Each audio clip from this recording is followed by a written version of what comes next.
নমস্কার বন্ধুরা, আমি তুহিন আর আমার কিচেনে আপনাদের সবাইকে স্বাগত। আজকে আপনাদের জন্য নিয়ে এসেছি আবারও একটা পমফ্রেট মাছের রেসিপি। এখন বাজারে ইলিশ মাছের সঙ্গে পমফ্রেট মাছের ছড়াছড়ি, ছোট থেকে বড় বিভিন্ন সাইজের পমফ্রেট পাওয়া যায়। আপনারা যেটা যেরকম সাইজ পাবেন সেরকমভাবেই কিন্তু নিয়ে আসবেন। তবে এই রেসিপিটা করা চাই অনবদ্য খেতে লাগে এই পমফ্রেট মশলা, অবশ্যই খাবেন। আর কি বলবো, সাবস্ক্রাইব করতে তো হবেই, না হলে ভালো ভালো রেসিপি দেখবেন কি করে। সাবস্ক্রাইব করে শুধু চলে গেলেও হবে না, সাবস্ক্রাইব করে বেল আইকন ক্লিক করে অল বাটনটা ক্লিক করতে কিন্তু ভুলবেন না যেন, না হলে কিন্তু নেক্সট রেসিপি যখন দেব নোটিফিকেশান হিসাবে আপনাদের কাছে কিন্তু আর পৌঁছাবে না। তখন ভাববেন সাবস্ক্রাইব তো করলাম, কই রেসিপি তো দেখতে পাচ্ছি না। দেখতে গেলে তো নোটিফিকেশানটা তো পৌঁছাতে হবে, অবশ্যই কিন্তু এইভাবেই করে দেবেন। চলুন এবার আর কথা না বাড়িয়ে রান্নায় যাওয়া যাক। প্রথমেই নিয়ে নিয়েছি দুটো পমফ্রেট, একদম টাটকা তাজা পমফ্রেট। সকাল সকাল গিয়ে এই রকম পমফ্রেট মাছের মুখদর্শন করাও সারাদিন ভালো কাটে। এই পমফ্রেটটাকে ভালো করে কেটে ধুয়ে আমি নিয়ে নিয়েছি। এইবার ম্যারিনেশন করার পালা।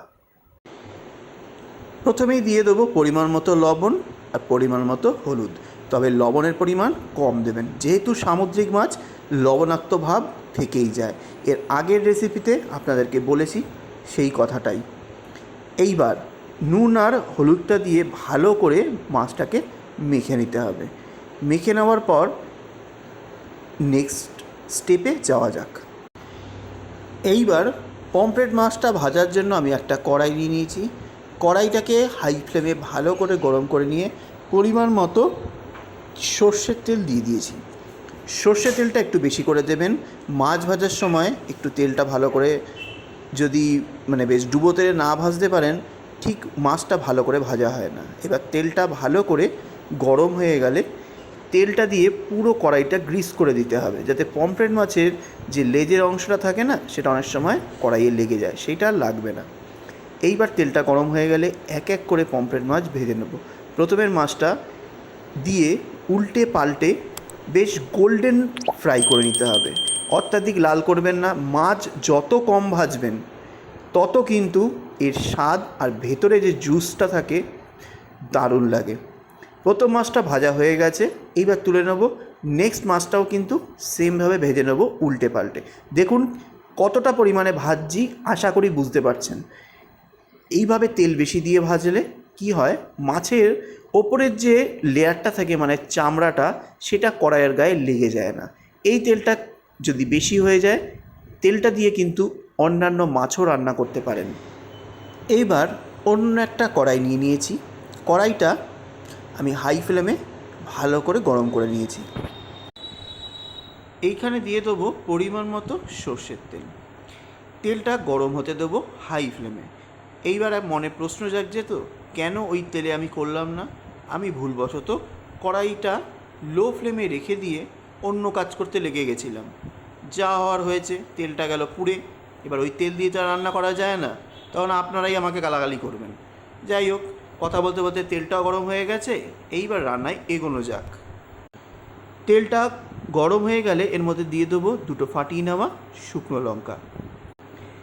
এইবার এই তেলের মধ্যে দিয়ে দেবো দুটো কিউব করে কেটে নেওয়া পেঁয়াজ। পেঁয়াজটা একটু কিউব করে কাটবেন, মিহি করে কাটবেন না। এর জন্য কিন্তু মশলাটা খেতে খুব ভালো লাগে, কারণ একদম ড্রাই হয়ে যাওয়ার পর যখন সার্ভ করবেন, এই মশলাটাই পমফ্রেট মাছের গায়ের মধ্যে সেঁটে থাকবে। এটা আলাদা টেস্ট। আর তেলটা মনে হচ্ছে একটু বেশি, তো পমফ্রেট মশলা বানাতে গেলে একটু তেল বেশি দেবেন, তবে স্বাদ আরও খুলবে। এরপর আপনাদের শরীর বুঝে আপনারা ব্যবহার করবেন কতটুকু তেল দেবেন। পেঁয়াজটা পিঙ্ক কালার অবধি একটু ভেজে নিতে হবে। তারপরে এখানে দিয়ে দিতে হবে 4টে ফাটিয়ে নেওয়া সবুজ এলাচ, একটা দিয়ে দেবো দারচিনির টুকরো। এইবার ফোড়নটার সঙ্গে পেঁয়াজটা আবার একটুখানি ভাজবো। এইবার একটা জিনিস দিতে হবে, সেটা হলো 4 থেকে 5টা কোয়া রসুন। দেখুন জুলিয়ান করে কেটে নিয়েছি পাতলা পাতলা করে, আর আদাটাও কিন্তু জুলিয়ান করে কেটে নিয়েছি 1/2 ইঞ্চি আদা। এইভাবে যদি আপনি পমফ্রেটটা করেন, পেস্ট ব্যবহার করে করতে পারেন, কিন্তু এইভাবে করলে স্বাদের মাত্রা বদলে যায়। করে দেখবেন একবার। সব কিছুকে একসাথে একবার ভেজে নিতে হবে। যখন দেখবেন সুন্দর সুগন্ধ বেরোচ্ছে তখন 2টো কাঁচা লঙ্কা দিয়ে দেবো, আর খুন্তি দিয়ে কাঁচা লঙ্কাটা 2 ভাগ করে দেবো, কারণ এই তেলের মধ্যে কাঁচা লঙ্কার গন্ধটাও কিন্তু ঢুকতে হবে। পেঁয়াজটা, রসুনটা, আদাটা সব যখন ভালো করে ভাজা হয়ে যাবে তখন এর মধ্যে দিয়ে দিতে হবে পাতলা পাতলা করে স্লাইস করে নেওয়া 2টো ছোটো সাইজের টমেটো। এতে কিন্তু টক হবে না, এটা দেশি টমেটো না, এটা হাইব্রিড টমেটো। যদি দেশি হয় তখন একটা দেবেন। তারপর এর মধ্যে দিয়ে দেবো পরিমাণ মতো একটু লবণ, যাতে সুন্দরভাবে টমেটো পেঁয়াজটা নরম হয়ে যায়। তবে অত্যাধিক দেবেন না, সামুদ্রিক মাছ সব গিয়ে মাথার কানকোতে গিয়ে জমে যাবে, পেটের মধ্যে জমে যাবে, তখন খেতে গেলে দেখবেন নুন কাটা লাগছে।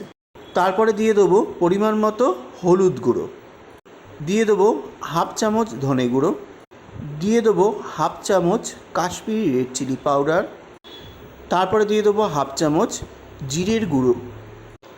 এবার মশলাটা দিয়ে সব কিছুর সঙ্গে একবার একটুখানি ভালো করে ভাজা ভাজা করে নেব।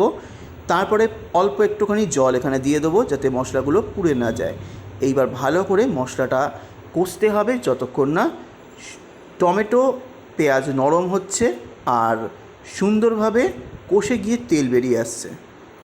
এইবার ঢাকা দিয়ে ফ্লেমটা লোতে দিয়ে মশলাটা কষতে দেবো। এতে কী হবে, পেঁয়াজ আর টমেটোটা নরম হয়ে যাবে, প্লাস সুন্দরভাবে কষাটা হবে।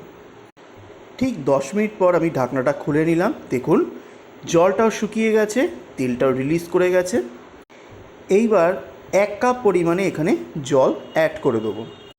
1 কাপের থেকে বেশি দেবেন না, কারণ এটা মাখা মাখা হবে, মানে মশলা তৈরি হচ্ছে। এইবার ভেজে রাখা পমফ্রেট মাছগুলো এর মধ্যে দিয়ে দিতে হবে, আর মশলার সাথে ভালো করে গায়ে মাখিয়ে দিতে হবে। ফ্লেমটা হাইতে দিয়ে ভালো করে এটা ফুটতে দিতে হবে যতক্ষণ না পর্যন্ত তেল রিলিজ হচ্ছে। হাই ফ্লেমেই ফোটাবেন, কারণ পমফ্রেট মাছ অলরেডি ভাজা হয়ে গেছে, নরম মাছ। লো ফ্লেমে ঢাকা দিয়ে ফোটাবেন না, হাই ফ্লেমে ততক্ষণ ফুটিয়ে যাবেন যতক্ষণ না তেল রিলিজ হচ্ছে, সাইড থেকে তেল বেরোচ্ছে, পেঁয়াজগুলো ভাজা ভাজা হচ্ছে, সব মশলা থেকে দারুণ ভাজা ভাজা সুগন্ধ বেরোচ্ছে, ততক্ষণ করে যেতে হবে। দেখুন আস্তে আস্তে সাইড থেকে তেল বেরোনো শুরু হয়েছে আর জলটাও কমে আসছে। এই মোমেন্টে দিয়ে দিতে হবে পরিমাণ মতো একটু গরম মশলা। গরম মশলাটা দিয়ে ভালো করে একটুখানি মিক্স করে দিতে হবে। গরম মশলা না দিলে কিন্তু এই যে এতক্ষণ খাটুনি, সেই খাটুনির ফল পাবেন না, কারণ এই গরম মশলাটার টাচটা দিলেই আপনার আসল স্বাদটা খুলে বের হবে। তারপরে আরেকটা জিনিস দিতে হবে, সেটা হচ্ছে ফ্রেশ ধনেপাতা কুচিয়ে নেওয়া, আর অবশ্যই ফ্রেশ দেবেন। এই দুজনের মেলবন্ধনের যুগলবন্দিতে এই পমফ্রেট মাছের রসাই বলুন, কালিয়া বলুন আর মশলাই বলুন, টেস্ট হবে অনবদ্য। আর দিয়ে দিতে হবে চিড়ে নেওয়া একটা লঙ্কা, ভালো সুগন্ধের জন্য। তারপরে ভালো করে হালকা হাতে মিক্স করে দিতে হবে। মিক্স করে দিয়ে ফুটাতে হবে হাই ফ্লেমে। দেখুন আস্তে আস্তে সাইড থেকে তেল বেরোনো কিন্তু স্টার্ট করে দিয়েছে। এইবার ফ্লেমটা মিডিয়ামে করে দিতে হবে। মিডিয়ামে দিয়ে ততক্ষণ ফোটাবেন যতক্ষণ না পর্যন্ত মাখো মাখো ব্যাপারটা হচ্ছে। একদম ড্রাই করে ফেলবেন না, একদম ড্রাই করে ফেললে কিন্তু মানে ভাত দিয়ে মেখে খাওয়ার সেই গ্রেভিটা পাবেন না। একটু হালকা তরল থাকবে, সেই অবস্থায় বন্ধ করে দেবেন। রেডি হয়ে গেল আমাদের পমফ্রেট মাছের কালিয়া বা রসা বা মশলা। এইভাবে করে দেখবেন, অবশ্যই একবার করে অবশ্যই আমাকে কমেন্ট করে জানাবেন কেমন লাগলো। রেসিপিটা ভালো লাগলে বন্ধুদের সঙ্গে অনেক অনেক শেয়ার করে দেবেন, যাতে বহু মানুষের কাছে পৌঁছে যায়। আর অবশ্যই সাবস্ক্রাইব করতে ভুলবেন না যেন। আজ আসলাম, নেক্সট দিন আবার একটা ভালো রেসিপি নিয়ে আপনাদের সামনে তুলে ধরবো। নমস্কার।